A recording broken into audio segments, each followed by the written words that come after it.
At dinner, my 4-year-old spilled her drink. My mother-in-law slapped her. My sister-in-law mocked me. My husband sided with them. I left and destroyed them quietly. She slapped her, then yelled, "I told you not to bring your little nuisance. Look what she did, what a mess." My sister-in-law scoffed, "Why did you even come?" My husband added, "My mom's right, why are you just standing there? Help her clean up." Everyone started snickering. I remained silent, took my daughter and left. What I did next completely astonished them. My name is Natalie, a 32-year-old marketing director at a mid-sized tech firm. My husband, Jason, is 34 and works in construction management. We have a precious 4-year-old daughter named Chloe. For 3 years of marriage, I believed I understood Jason's family dynamics. I was mistaken. The Johnson family has always been what I describe as challenging. My mother-in-law, Evelyn, is a 58-year-old retired school administrator who fancies herself as the ultimate authority. My sister-in-law, Lena, is 29, unmarried, and works part-time at a boutique while residing in Evelyn's basement. Jason's father, Franklin, passed away 3 years ago, which seemed to make Evelyn even more domineering and bitter. Our relationship was consistently strained. Evelyn made it clear from day one that I wasn't adequate for her beloved son. She'd make cutting remarks about my career, my cooking, my parenting, and anything else she could find fault with. Jason would always dismiss it with, "That's just how she is," or "She doesn't mean anything by it." Lena would occasionally join in, making subtle jabs about how I acted superior because of my college degree and career. But nothing, and I mean nothing, prepared me for what transpired at Chloe's birthday dinner last month. It was meant to be a celebration.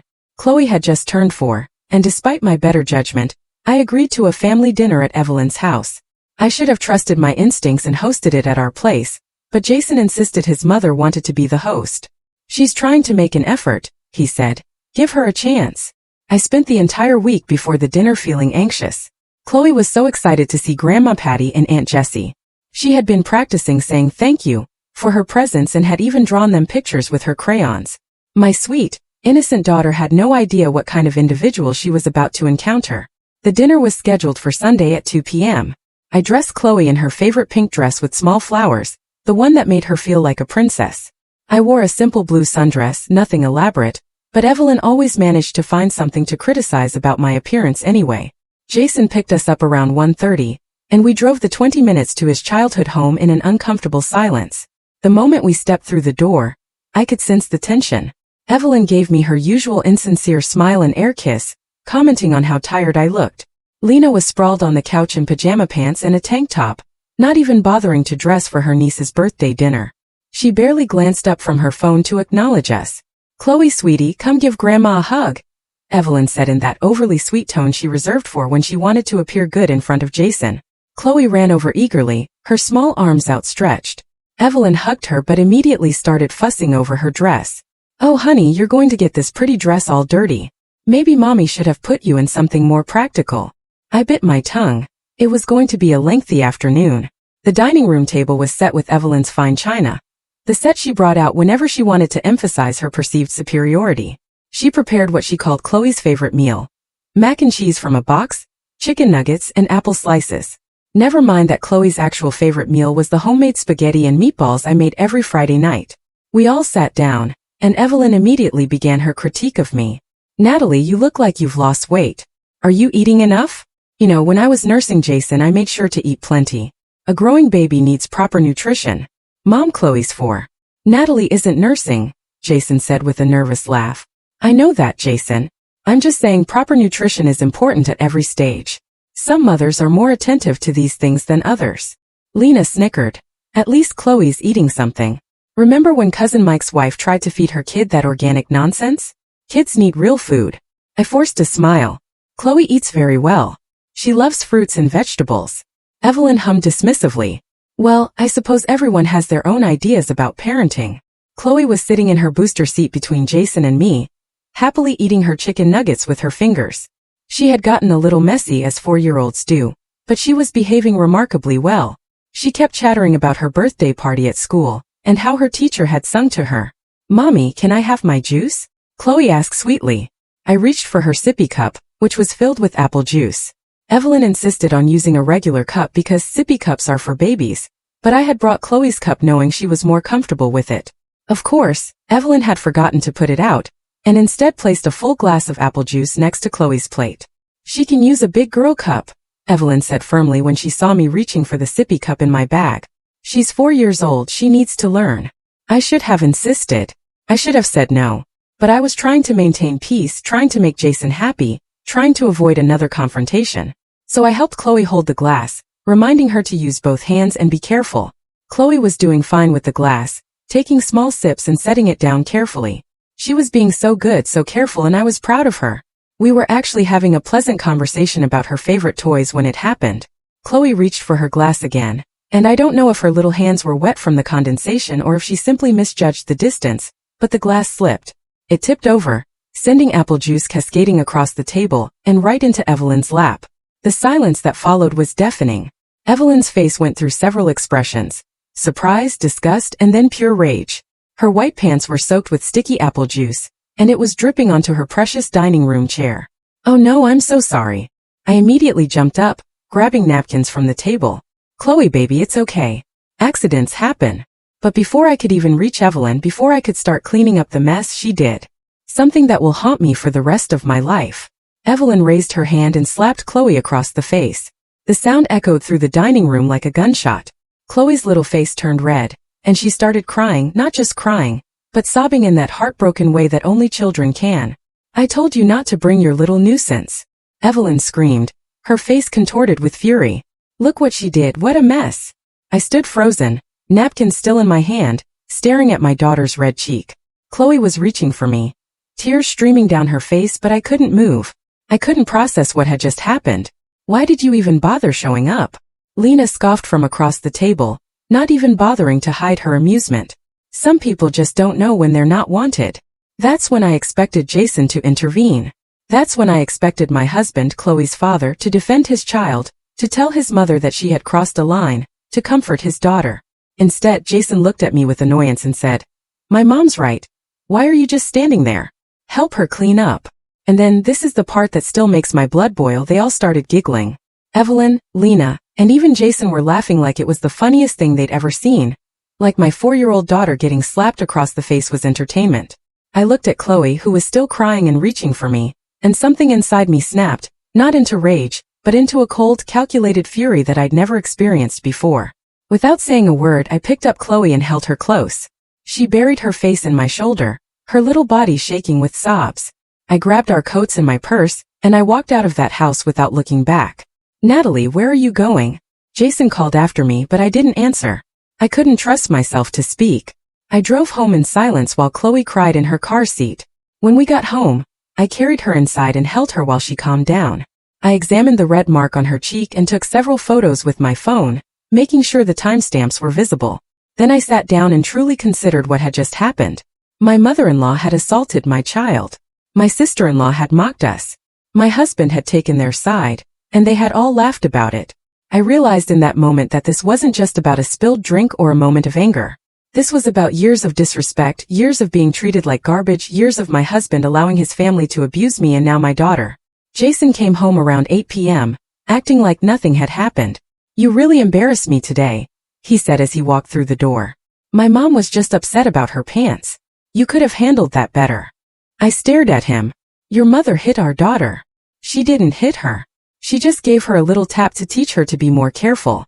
She slapped Chloe across the face, hard enough to leave a mark. Jason rolled his eyes. "You're being overdramatic. Chloe's resilient. Kids bounce back from everything." That's when I knew. I knew that Jason would never protect Chloe or me from his family. I knew that he would always choose them over us. And I knew that I was done. But I didn't tell him that. Instead, I nodded and said, "You're right. I'm sorry." Jason looked relieved. "Good. I'm glad you're being reasonable. Mom wants you to call her and apologize." "Of course," I said.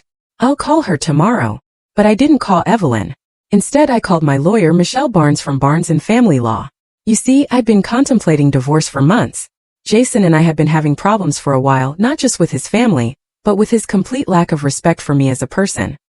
He'd been dismissive of my career, critical of my parenting, and increasingly distant. I'd been documenting everything, saving money in a separate account, and preparing for the possibility that our marriage might not survive. What happened at that dinner was the final straw, but it was also the perfect opportunity. My lawyer Michelle had been preparing for this moment. She'd advised me to document everything, to keep records of Jason's behavior and his family's treatment of me. I had emails, text messages, photos, and a detailed journal of incidents going back 2 years. This is perfect, Michelle said when I showed her the photos of Chloe's face. Child abuse allegations will completely change the custody arrangements. I want full custody, I told her. I don't want Chloe around these people ever again.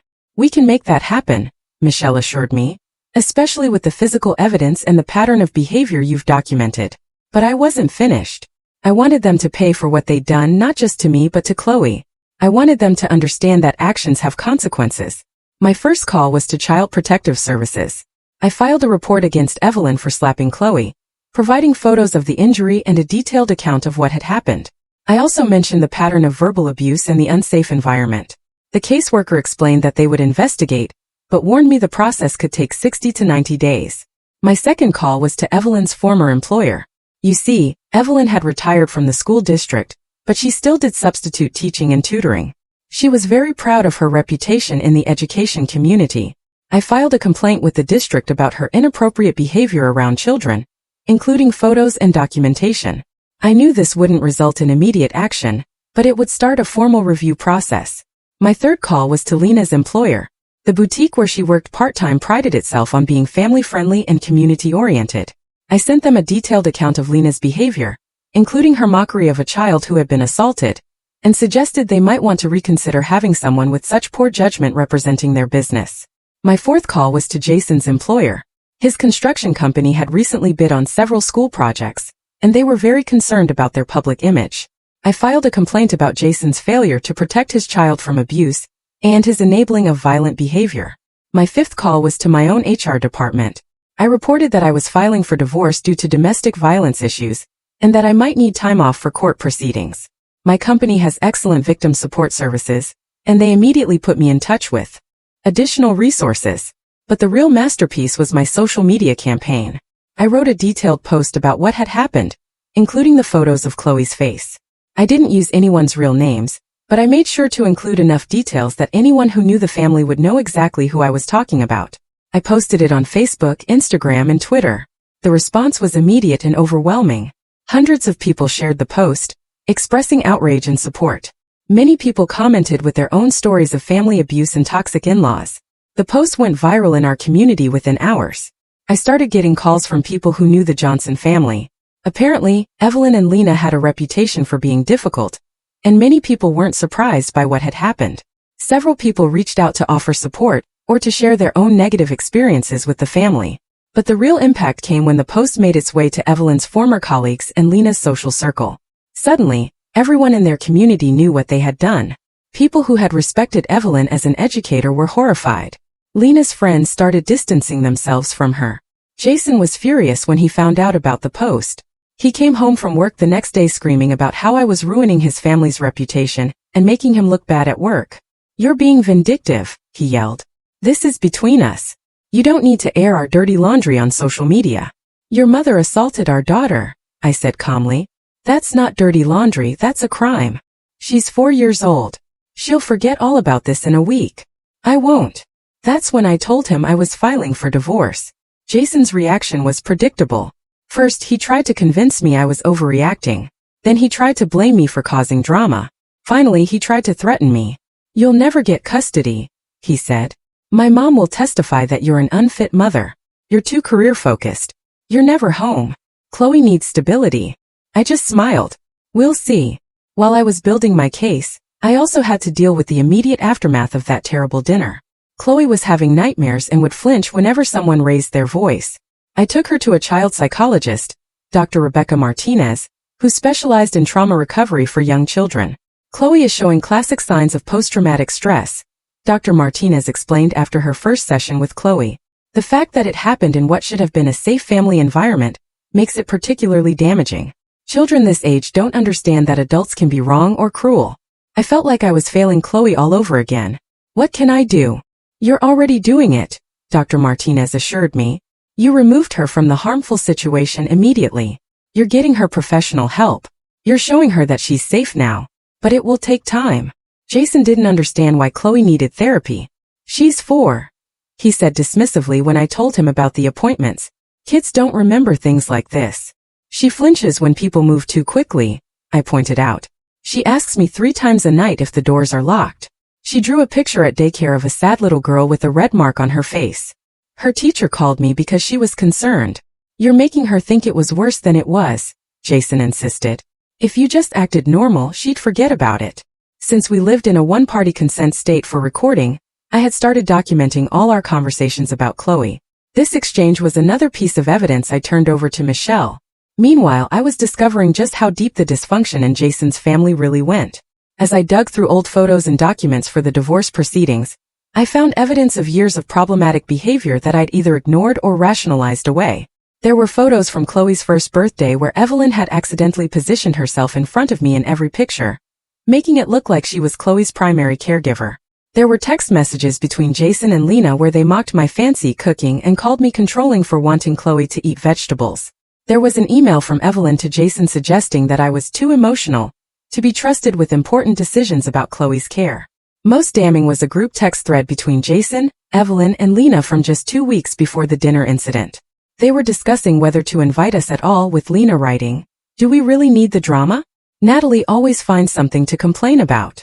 Evelyn had responded, "Jason needs to learn to control his wife better." Control his wife like I was a disobedient pet. Jason had replied, "She'll behave, I'll make sure of it." When I showed this to Michelle, her eyes lit up. "This shows premeditation," she said. "They were already planning to put you in your place before you even arrived. This wasn't a spontaneous reaction to a spilled drink." But perhaps the most disturbing discovery came from Chloe's daycare teacher, Mrs. Anderson. When I explained why Chloe was struggling, she revealed something that made my blood run cold. "I've been concerned about some things Chloe has said about her visits to Grandma's house," Mrs. Anderson told me during a private conference. "She mentioned that Grandma doesn't like it when she's too loud, and that she has to sit still and be quiet for a very long time. She also said that Grandma told her that crying is for babies and that big girls don't cry. Why didn't you tell me this before?" Chloe seemed happy overall, and children sometimes exaggerate or misunderstand things. But in light of what happened at the dinner, I'm wondering if there's been a pattern of emotional manipulation that we missed. I felt sick. How many times had Evelyn been cruel to Chloe when I wasn't around? How many times had my sweet, sensitive daughter been told she was too much, too loud, too emotional? I immediately requested all of Chloe's artwork from daycare. What I found broke my heart. Mixed in with typical 4-year-old drawings of rainbows and flowers were pictures that told a different story. There was a drawing of a little girl standing far away from a group of adults, labeled in Mrs. Anderson's handwriting, "Chloe sad." Another showed a figure with an angry red scribbled face pointing at a smaller figure, with Chloe telling Mrs. Anderson it was about being quiet. Dr. Martinez confirmed my worst fears. These drawings suggest that Chloe has been walking on eggshells around certain family members for some time, she explained. The incident at the dinner was likely the culmination of ongoing emotional abuse, not an isolated event. I was furious at myself for not seeing it sooner, for exposing Chloe to these people, for prioritizing Jason's feelings over my daughter's well-being. But I channeled that anger into building the strongest possible case against them. I reached out to other family members and friends, asking them to document any concerning interactions they'd witnessed. Jason's cousin Mark came forward with a story about Evelyn screaming at Chloe during a family barbecue because she'd gotten grass stains on her dress. "I thought it was weird," Mark said, "but Jason told me to mind my own business." My friend Lisa, who had attended Chloe's 3rd birthday party, remembered Evelyn making several cutting comments about Chloe's behavior. She kept saying things like, "Some children just have no self-control, and it's clear who's in charge in this house," Lisa recalled. I thought she was talking about normal toddler stuff, but looking back it felt really harsh. Even Jason's father, Franklin, before he passed away, had apparently expressed concerns about Evelyn's treatment of Chloe. Jason's uncle Tom revealed that Franklin had confided in him about Evelyn being too hard on the little one. Bob was worried, Tom told me during a phone call. He said Evelyn seemed to expect Chloe to behave like an adult, and that she got genuinely angry when Chloe acted like a normal child. He was planning to talk to Jason about it, but then his cancer came back, and he didn't have the energy for family confrontations. The pattern was clear. Evelyn had been emotionally abusing Chloe for years. Jason had been enabling it and Lena had been encouraging it. The dinner incident wasn't an isolated moment of anger. It was the inevitable escalation of ongoing abuse. Armed with this information, Michelle and I built a comprehensive case that painted a picture of systematic emotional abuse and neglect. We had documentation, witness statements, expert testimony from Dr. Martinez, and Chloe's own artwork as evidence. This is one of the strongest custody cases I've ever seen, Michelle told me. Any judge who sees this evidence is going to be horrified. But Jason's family wasn't going down without a fight. They hired an expensive lawyer and began their own campaign to discredit me. They claimed I was an unfit mother because I worked long hours. They said I was vindictive and manipulative. They even suggested that I had coached Chloe to make up stories about being mistreated. Evelyn went so far as to write a letter to the court claiming that I was alienating Chloe from her father's family, and that the incident at dinner had been blown out of proportion by a hysterical mother. She painted herself as a loving grandmother who had been pushed to her limit by a disrespectful child and an ungrateful daughter-in-law. Lena provided a statement claiming that I had always been dramatic, and that I was using Chloe as a weapon against Jason's family. She said the slap was barely a tap, and that Chloe had barely even cried. Jason's statement was perhaps the most infuriating. He claimed that he had been trying to mediate between two strong-willed women, and that I had overreacted to normal family dynamics. He painted himself as a victim, caught between his wife and his mother, rather than a father who had failed to protect his child. Their strategy was clear. Blame me for everything, minimize the abuse, and paint themselves as victims of my vindictive nature. But they had made a critical error. They had underestimated the strength of my evidence and the skill of my legal team. More importantly, they had continued to show their true nature even during the court proceedings. The legal process took 8 months from start to finish. During Jason's deposition, he became aggressive and defensive when questioned about his failure to protect Chloe. When Michelle asked him directly why he hadn't intervened when his mother slapped Chloe, he said, "Because Chloe needed to learn that actions have consequences." When pressed about what lesson a 4-year-old should learn from being slapped across the face, Jason said, "To be more careful, to think before she acts." So you believe it's appropriate to hit a 4-year-old for accidentally spilling a drink? I believe children need discipline. Is slapping across the face an appropriate form of discipline for a preschooler? Jason paused, realizing he was digging himself deeper. Look, my mother was upset. It wasn't ideal, but Chloe wasn't seriously hurt. Mr. Johnson, are you aware that hitting a child across the face hard enough to leave a visible mark is considered physical abuse under state law? That's ridiculous. It was barely a tap. A tap that left a red mark visible in photographs taken an hour later. Jason had no answer for that. Evelyn's deposition was even more damaging. She showed absolutely no remorse for her actions and continued to blame Chloe for the incident. The child was undisciplined and out of control, Evelyn testified. Her mother allows her to run wild. Someone needed to teach her proper behavior. Mrs. Johnson, do you believe it's appropriate for a 58-year-old adult to slap a 4-year-old child across the face?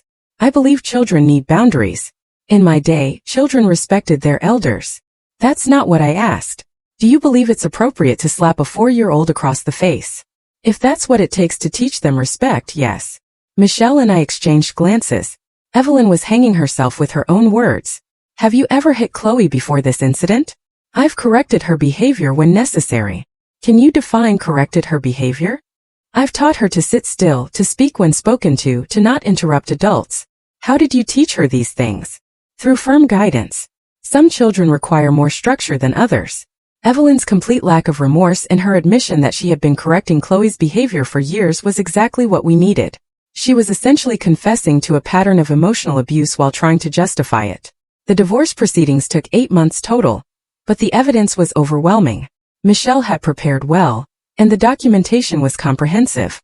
Jason's lawyer tried to argue that Evelyn's behavior was an isolated incident, but I had documented years of inappropriate behavior and Jason's failure to protect Chloe. The judge was particularly horrified by the photos of Chloe's face and the audio recording I'd made of Jason defending his mother's actions. Yes, I'd recorded our conversation when he came home that night.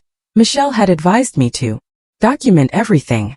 Evelyn tried to get a character witness to testify on her behalf, but most of her former colleagues refused to get involved once they saw the evidence. The few who did agree to testify ended up hurting her case more than helping when they admitted they'd seen her be stern with children in the past.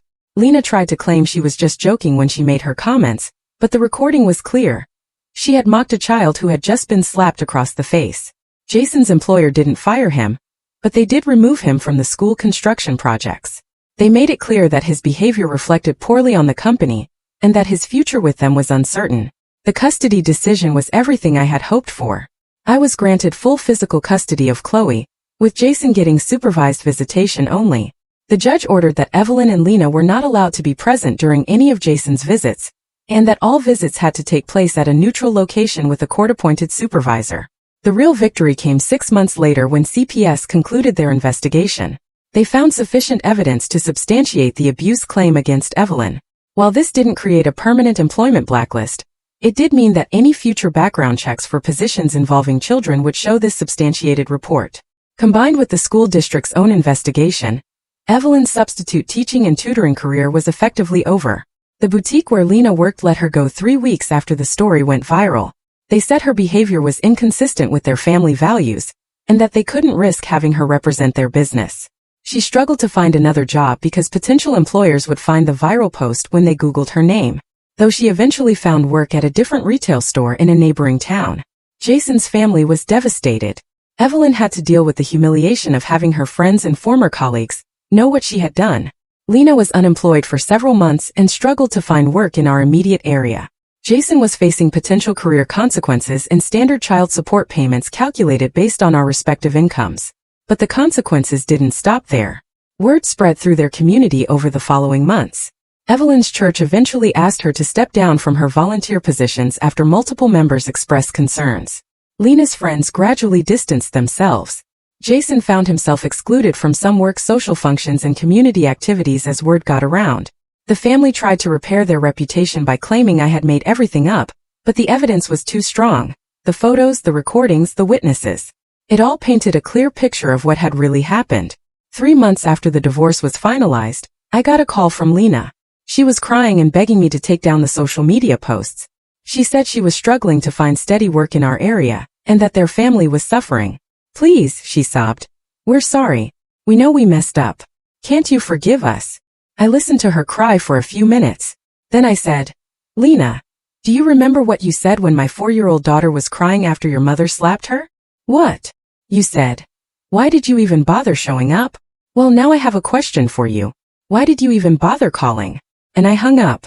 Evelyn called a few days later trying a different approach. She claimed she was going through a hard time since Franklin's death, and that she didn't mean to hurt Chloe.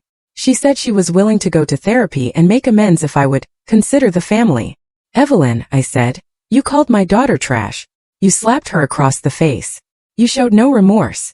The only reason you're apologizing now is because you're facing consequences for your actions."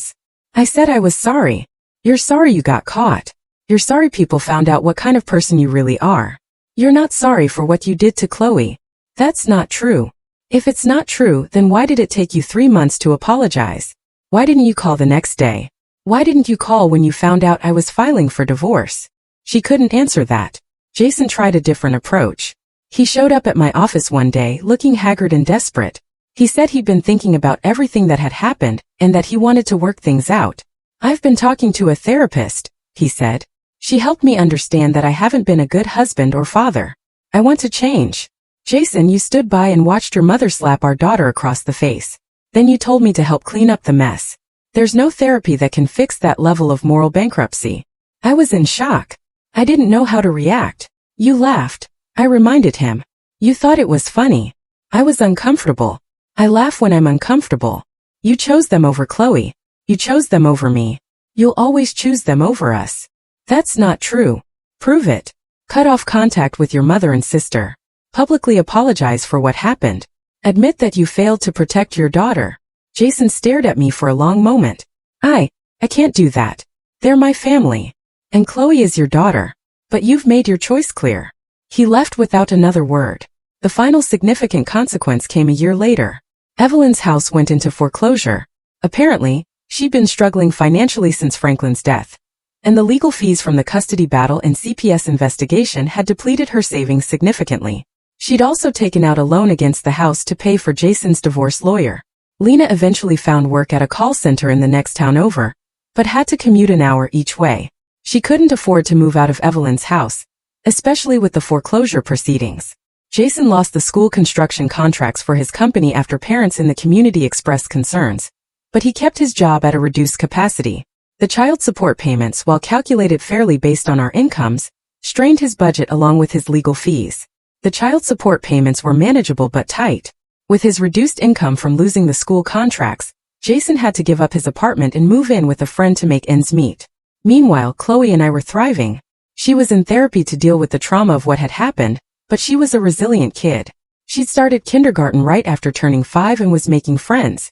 She rarely asked about Jason or his family, which broke my heart but also relieved me. I got a promotion at work and was able to move us into a beautiful house in a better school district. Chloe had her own room, a backyard to play in, and most importantly, a safe, peaceful environment where she was loved and protected. The supervised visits with Jason were awkward and infrequent. He seemed to realize that he'd lost something irreplaceable, but it was too late. Chloe was polite but distant with him, and she never asked to see him more often.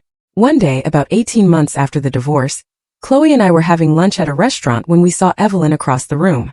She was with Lena and they both looked worn down. Evelyn had aged noticeably, and Lena looked tired and stressed. Chloe didn't recognize them at first, but then she tugged on my sleeve. "Mommy, is that the mean lady who hit me?" I looked over at Evelyn, who was staring at us with a mixture of longing and regret. "Yes, sweetheart, but she can't hurt you anymore." "Good," Chloe said and went back to eating her grilled cheese sandwich. Evelyn started to get up, like she was going to come over to our table, but Lena grabbed her arm and pulled her back down. They left a few minutes later without saying anything. I felt a moment of pity for them. They'd lost everything because of one moment of cruelty. But then I remembered Chloe's tear-stained face that day and the pity faded. Actions have consequences. Evelyn chose to slap a 4-year-old child. Lena chose to mock that child. Jason chose to defend them instead of protecting his daughter. They all chose to laugh at a little girl's pain. I chose to make sure they faced the consequences of those choices. People sometimes ask me if I think I went too far, if I feel bad about destroying their lives, if I regret anything that happened. The answer is no. I don't regret protecting my daughter. I don't regret standing up to bullies. I don't regret showing Chloe that she deserves to be treated with love and respect, and that people who hurt her will face consequences. Evelyn, Lena, and Jason thought they could treat us like garbage because they believed there would be no consequences. They thought I was weak, that I would just take their abuse and keep coming back for more. They were wrong. Chloe is now 5 years old, happy and healthy. She's in kindergarten, loves art class, and wants to be a veterinarian when she grows up. She has friends, she's confident, and she knows she's loved.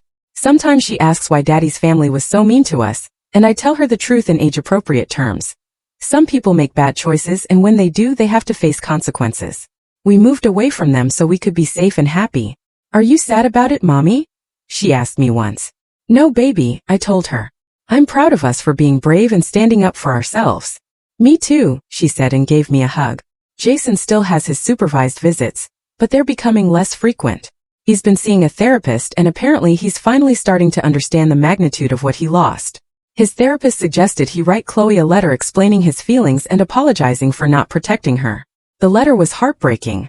He wrote about how sorry he was, how he knew he'd failed as a father, and how he hoped someday she might forgive him. He said he was working on himself and that he wanted to be the father she deserved. I read the letter and felt nothing. It was too little too late. The damage was done.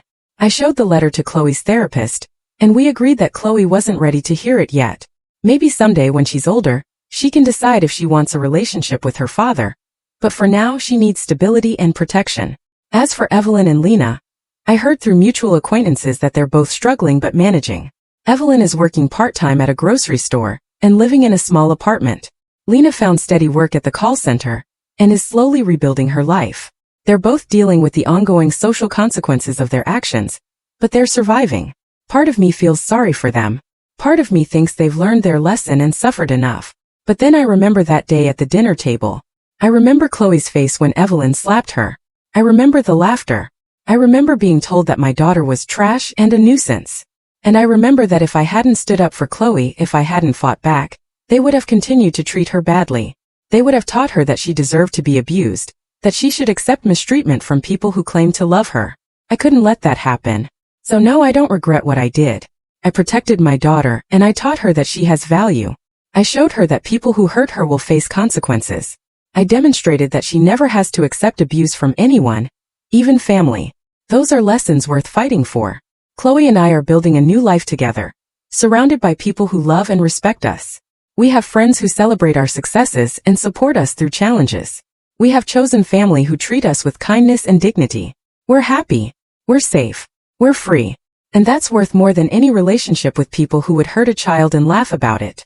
Sometimes the best revenge is simply living well, being happy, and protecting the people you love from those who would harm them. Evelyn, Lena, and Jason learned that lesson the hard way, but they did learn it. And Chloe learned something too. She learned that her mother will always protect her, no matter what. She learned that she deserves to be treated with love and respect. She learned that actions have consequences. Those are the most important lessons of all.